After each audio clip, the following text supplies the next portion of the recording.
हिजाज के शुमाल की तरफ मदायने सालेह के एक सरसब्ज वादी में एक ऊँटनी अपने बच्चे के साथ घास चर रही थी।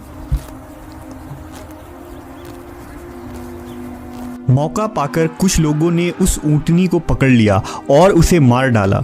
ऊँटनी का बच्चा वहां से भाग निकला। चंद लोगों ने उसका पीछा किया, लेकिन वो उनके हाथ ना आया। ये बेज़बान जानवर दौड़ता हुआ पहाड़ पर चढ़ गया और एक पत्थर में दाखिल होकर गायब हो गया।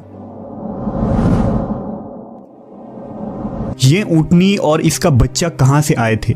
वो लोग कौन थे जिन्होंने इस ऊँटनी को मारा था? और वो ऊँटनी का बच्चा कहाँ गायब हो गया? कुरान मजीद में मौजूद इस इबरतनाक किस्से को इस वीडियो में हम मुकम्मल जानने की कोशिश करेंगे। ये उस वक्त की बात है जब तूफ़ान नूह के बाद दुनिया में बनी नूह इंसान फिर से बसना शुरू हो रहे थे।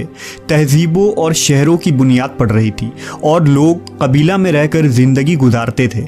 उन दिनों अरब के शुमाली इलाके में कौम समूद नामी एक कबीला आबाद था जो हज़रत नूह अलैहिस्सलाम के बेटे साम की औलाद थे। कौम समूद का ये इलाका मदायन कहलाता था जो बहुत ही सरसब्ज और शादाब इलाका था। कौम समूद के लोग निहायत ही ताकतवर, ऊंचे कद वाले और ज़बरदस्त शान व शौकत के मालिक थे। उन्हें फ़न तामीर में कमाल हासिल था। ये लोग पहाड़ों को तराश कर इंतहाई खूबसूरत इमारतें बनाते थे। उनकी ये अजीमुशान इमारतें आज भी उन इलाकों में मौजूद है जो सुर्ख चट्टानों से तराश कर बनाई गई थी। ऐसी बेमिसाल इमारतें मदायने सालेह के इलाके में हज़ारों की तादाद में बनाई गई थी। कौम समूद अपनी आलीशान महल, सरसब्ज खेत खलियान और निमतों की फरावानी के सबब गुरूर, तकब्बुर और सरकशी के नशे में चूर थे। कौम समूद के मुआशरे से हक और इंसाफ ख़त्म हो चुकी थी। लोग बेहयाई, फहाशी में पड़ गए। उनकी ज़िंदगी नाच गानों, ऐशो इशरत, शराब व शबाब से जुड़ गई थी। यहाँ तक कि ये लोग सबसे बड़ा जुर्म और गुनाह यानी शिर्क में भी मुब्तला हो गए। इब्लीस ने कौम समूद के पहाड़ काट कर पत्थर तराशने के इस फन को ही उनके लिए गलत राह का जरिया बना दिया। उन लोगों ने पहाड़ों से पत्थर तराशे और बुत बनाकर उसकी पूजा शुरू कर दी। रिवायतों के मुताबिक उन्होंने पत्थर के 70 मूर्तियां बनाई और उन्हें अपने कबीले में कायम करके उसकी इबादत शुरू कर दी और अपने आबाओ अजदाद के सच्चे दीन और अल्लाह के वाहिद ज़ात के मुनकिर हो गए। लिहाजा इस सरकश कौम की हिदायत के लिए अल्लाह रब्बुल इज़्ज़त ने उनकी तरफ हज़रत सालेह अलैहिस्सलाम को भेजा जो खुद कौम समूद से ताल्लुक़ रखते थे और एक नेक सिफत और शरीफुल नफ्स इंसान थे। हज़रत सालेह अलैहिस्सलाम ने उन्हें एक अल्लाह को मानने, सिर्फ उसकी इबादत करने का हुक्म दिया और उनको अपने ऊपर अल्लाह तबारक व ताला की दी गई नेमतें याद दिलाकर समझाया और अज़ाब इलाही से डराया। हज़रत सालेह अलैहिस्सलाम ने फरमाया, ऐ मेरी कौम, तुम अल्लाह की इबादत करो, उसके सिवा तुम्हारा कोई माबूद नहीं। उसी ने तुमको पैदा किया और आबाद किया। उसकी मग़फ़िरत मांगो और उसके आगे तौबा करो। बेशक मेरा परवरदिगार नज़दीक भी है और दुआ कबूल करने वाला भी है। इस पर कौम समूद उनके खिलाफ हो गए और उन्होंने हज़रत सालेह अलैहिस्सलाम से कहा, ऐ सालेह, क्या तुम हमको उन चीज़ों से मना करते हो जिनको हमारे बुज़ुर्ग पूछते चले आए हैं, और जिस बात की तरफ तुम हमको बुलाते हो उसमें हमें कवी शुबा है। सालेह अलैहिस्सलाम की मुसलसल वाज़ व नसीहत के बाद कौम समूद के चंद गरीब और मुफलिस लोग आप पर ईमान ले आए। अब इस कौम के सरदारों को ये बात गिरा गुजरी कि मुआशरे के ये मुफलिस लोग सालेह अलैहिस्सलाम के दीन की पैरवी करेंगे और हमारे महफिलों, चौक चौराहों पर खड़े होकर उनके खुदाओं और बुतों का इनकार करेंगे।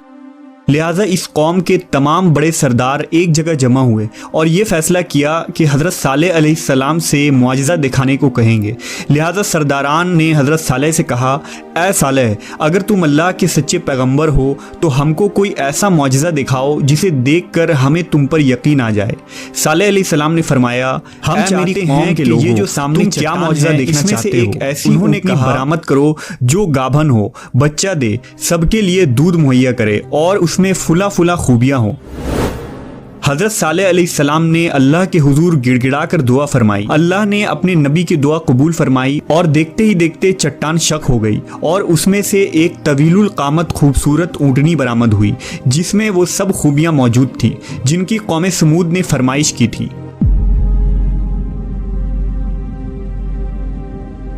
जंदा बिन अम्र बिन लुबैद अपने चंद साथियों के साथ ईमान ले आया, लेकिन अक्सर सरदार अपनी हठधर्मी पर कायम रहे और इसे जादू करार देकर इस मुआजिज़े का इनकार कर दिया। یہ اونٹنی اس قوم کے لیے معجزہ بھی تھی اور ایک آزمائش بھی۔ اس اونٹنی نے پیدا ہوتے ہی اپنے برابر ایک بچہ جنا۔ حضرت صالح علیہ السلام نے اونٹنی کے بارے میں فرمایا کہ تم اسے تنگ نہ کرنا، اسے اس کے حال پر چھوڑ دو، اسے برائی کی نیت سے ہاتھ بھی نہ لگانا، نہ مارنا اور نہ ہکانا اور نہ ہی قتل کرنا، ورنہ تمہیں دردناک عذاب پکڑ لے گا۔ یہ اونٹنی مدائن صالح کے وادیوں میں رہنے لگی اور جب پانی پینے آتی تو اس دن سارے تالاب کا پانی پی جاتی اور لوگ اپنی حاجت دوسرے دن پوری کرتے۔ جس دن یہ اونٹنی پانی پیتی اس دن اس کا دودھ دوہا جاتا تو وہ اتنا ہوتا کہ تمام قبیلے کو کافی ہو جاتا تھا۔ چند دن تو قوم سمود نے اس تکلیف کو برداشت کیا کہ ایک دن ان کو پانی نہیں ملتا تھا، کیونکہ اس دن تالاب کا سارا پانی اونٹنی پی جاتی تھی۔ اس لیے ان لوگوں نے طے کیا کہ اس اونٹنی کو قتل کر ڈالیں گے۔ قوم سمود میں ایک صدوق نامی عورت تھی جو بڑی حسین اور مالدار تھی۔ اس کی لڑکیاں بہت خوبصورت تھی۔ اس نے مسدہ ابن دہر اور قیدار بن سالف کو بلا کر کہا کہ اگر تم اونٹنی کو ذبح کر دو تو میری جس لڑکی سے چاہو نکاح کر لینا۔ چنانچہ قیدار بن سالف جو سرخ رنگ کا بھوری آنکھوں والا پستہ قد آدمی تھا اور ایک زناکار عورت کا لڑکا تھا، ساری قوم کے حکم سے اس اونٹنی کو قتل کرنے کے لیے تیار ہو گیا۔ ایک دن اس قوم کے 9 افراد اونٹنی کے انتظار میں کنویں کے پاس گھات لگا کر بیٹھ گئے، جبکہ قوم کے لوگ اللہ کے عذاب کے ڈر سے چھپ کر یہ منظر دیکھنے لگے۔ جب اونٹنی کنویں کے قریب آئی تو مسدہ نامی شخص نے تیر چلایا جو اس کے پنڈلی میں پیوست ہو گیا اور ٹانگ سے خون کا فوارہ جاری ہو گیا۔ لہذا قیدار بن سالف آگے بڑھا اور تلوار کے ایک بھرپور وار سے اونٹنی کے پچھلے پاؤں کو کاٹ ڈالا۔ اونٹنی شدید زخمی ہو کر زمین پر گر پڑی اور ایک زوردار چیخ ماری۔ اس اثنا میں زخمی اونٹنی کو گھیرے میں لے کر اس پر نیزوں اور تلواروں کی لاتعداد وار کیے گئے، جس سے وہ ہلاک ہو گئی۔ ادھر اس کا بچہ بھاگتا ہوا پہاڑ پر چڑھا اور چیخیں مارتا ہوا غائب ہو گیا۔ جب حضرت صالح علیہ السلام کو اونٹنی کے قتل کا خبر ہوا تو آپ نے بہت افسوس کیا اور فرمایا تم 3 دن کے بعد ہلاک ہو جاؤ گے۔ قوم سمود کی اس سرکشی پر عذاب خداوندی کا ظہور اس طرح ہوا، پہلے ایک زبردست خوفناک آواز آئی، پھر شدید زلزلہ آیا جس سے پوری آبادی اتل پتل ہو کر چکنا چور ہو گئی، تمام عمارتیں ٹوٹ پھوٹ کر تہس نہس ہو گئیں اور قوم سمود کا ایک ایک آدمی گھٹنوں کے بل اوندھا گر کر مر گیا۔ صالح علیہ السلام کی پوری بستی زلزلوں کے جھٹکوں سے تباہ و برباد ہو کر اینٹ پتھروں کا ڈھیر بن گئی۔ حضرت صالح علیہ السلام نے ان لوگوں کی طرف سے منہ پھیر لیا اور اس بستی کو چھوڑ کر دوسری جگہ تشریف لے گئے۔ حضرت ابن عمر سے روایت ہے کہ 9 ہجری میں رسول اللہ صلی اللہ علیہ وسلم غزوہ تبوک جاتے ہوئے جب وادی سمود سے گزرے تو آپ نے اس ویران اور اجڑی جگہ کو دیکھ کر صحابہ سے فرمایا یہاں سے جلدی سے گزر چلو اور اگر پانی کی ضرورت ہو تو صرف اس کنویں کا پانی استعمال کرو جس سے حضرت صالح علیہ السلام کی اونٹنی پانی پیا کرتی تھی۔ پھر نبی صلی اللہ علیہ وسلم نے اپنے اصحاب کو منع فرمایا کہ قوم سمود جو عذاب سے ہلاک ہوئی ان کے گھروں اور بستیوں میں نہ جائیں، اور فرمایا کہ مجھے خوف ہے کہ کہیں تم کو بھی وہی عذاب نہ پہنچ جائے جو ان کو پہنچا تھا، لہٰذا اس علاقے سے جلدی جلدی گزر جاؤ۔